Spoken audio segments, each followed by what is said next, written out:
마음이 불안할 때 우리는 흔히 주변에서 위로와 조언을 찾습니다.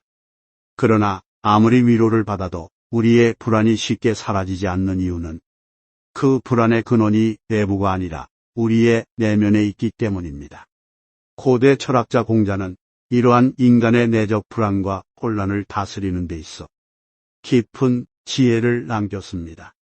그의 철학은 단순히 규범이나 도덕적 가르침에 머무르지 않고 삶과 죽음, 그리고 인간 존재의 근본적인 불안을 직면하고 해소하는 데 초점을 맞추고 있습니다. 공자의 삶과 죽음에 대한 철학은 현대의 우리에게도 불안 속에서 평온을 찾는 길을 제시합니다. 공자는 인간이 불안을 느끼는 가장 큰 이유 중 하나로 삶의 목적과 방향성을 상실했기 때문이라고 보았습니다. 그는 인간은 천명을 알지 못하면 삶이 혼란스럽고 죽음을 두려워하게 된다고 말하며 천명에 대한 이해가 불안을 해소하는 핵심이라고 강조했습니다.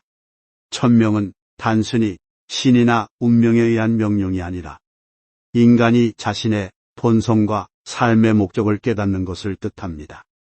공자는 우리가 자신의 역할과 책임을 깨닫고 삶을 올바르게 살아갈 때 비로소 내면의 평화를 찾을 수 있다고 말했습니다. 즉, 불안은 우리의 삶의 방향을 잃고 본질에서 벗어날 때 발생하는 것이라는 것입니다.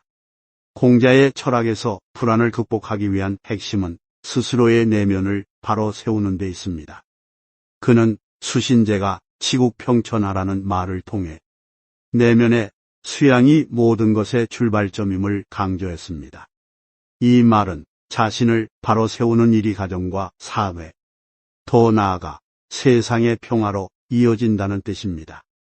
불안한 마음을 다스리기 위해서는 먼저 자신의 내면을 성찰하고 자신의 행동과 태도를 돌아봐야 한다는 것입니다. 공자는 인간이 내면의 조화를 이루지 못하면 외부의 어떤 상황에서도 평온을 찾을 수 없다고 보았습니다. 내면의 평화는 외부 환경이 아닌 스스로의 마음가짐에서 시작된다는 것이 그의 가르침의 핵심입니다. 공자는 또한 죽음에 대한 철학을 통해 불안을 극복하는 방법을 제시했습니다. 그는 사생유대라는 말을 남겼습니다. 이는 삶과 죽음이 모두 자연의 이치에 속하며 인간의 힘으로 통제할 수 없는 영역임을 인정하라는 뜻입니다. 공자는 죽음을 피할 수 없는 현실로 받아들이며 그 대신 우리가 현재의 삶에 집중해야 한다고 강조했습니다. 그는 아직 삶을 다 알지 못했는데 어찌 죽음을 논하겠는가? 라고 말하며 삶의 본질을 이해하지 못한 채 죽음을 두려워하는 것은 무의미하다고 지적했습니다.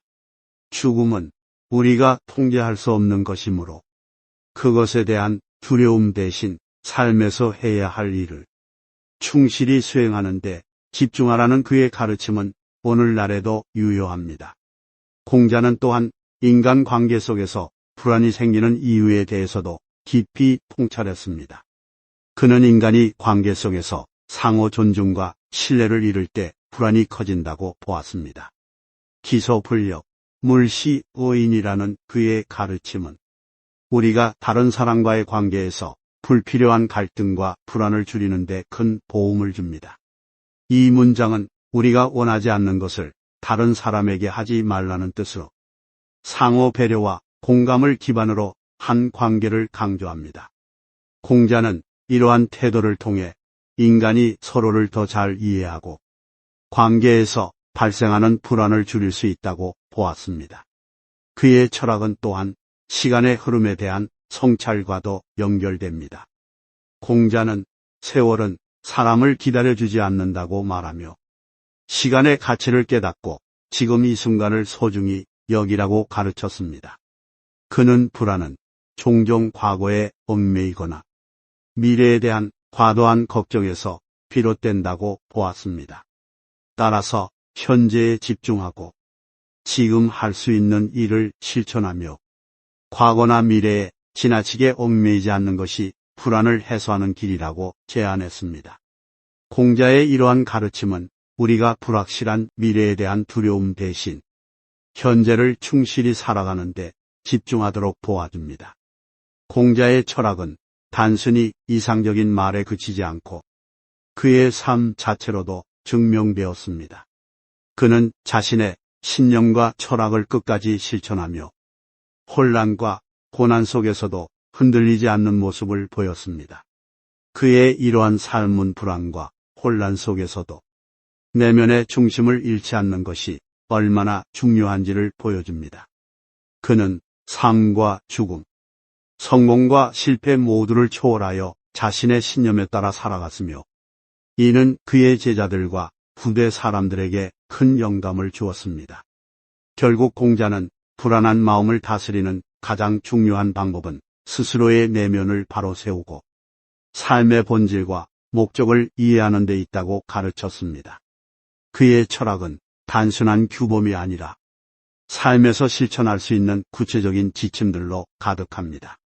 그는 불안을 외부에서 해결하려는 시도 대신 자신의 내면에서 그 답을 찾으라고 말합니다. 또한 그는 죽음을 두려워하지 않고 현재의 삶을 충실히 살아가는데 집중하라고 강조합니다. 공자의 가르침은 오늘날에도 여전히 유효합니다. 현대 사회는 그 어느 때보다 빠르게 변하고 있으며 많은 사람들이 그 속에서 불안을 느끼고 있습니다. 그러나 공자는 이러한 상황 속에서도 우리의 내면을 바로 세우고 우리가 통제할 수 없는 것에 대한 두려움을 내려놓으며 현재에 집중할 것을 권장합니다. 그는 우리에게 삶의 본질을 성찰하고 우리 자신의 역할과 책임을 다할 때 불안한 마음도 자연스럽게 평온으로 바뀔 수 있음을 보여줍니다. 공자가 남긴 삶과 죽음에 대한 철학은 결국 우리가 불안을 극복하고 평온을 찾는 데 있어 강력한 지침이 됩니다. 우리는 그의 가르침을 통해 삶의 본질을 더 깊이 이해하고 마음의 불안을 해소하며 더 충만한 삶을 살아갈 수 있습니다. 마음이 불안할 때 공자의 지혜로운 한 문장이 우리를 평화로 이끌어 줄 것입니다. 스스로를 바로 세우면 세상도 평온해질 것이다. 이 한 문장은 공자의 철학이 가진 본질을 단적으로 보여주며 오늘날 우리에게도 큰 위로와 깨달음을 줍니다. 오늘도 영상 끝까지 시청해 주셔서 감사합니다. 더 좋은 영상으로 보답하겠습니다.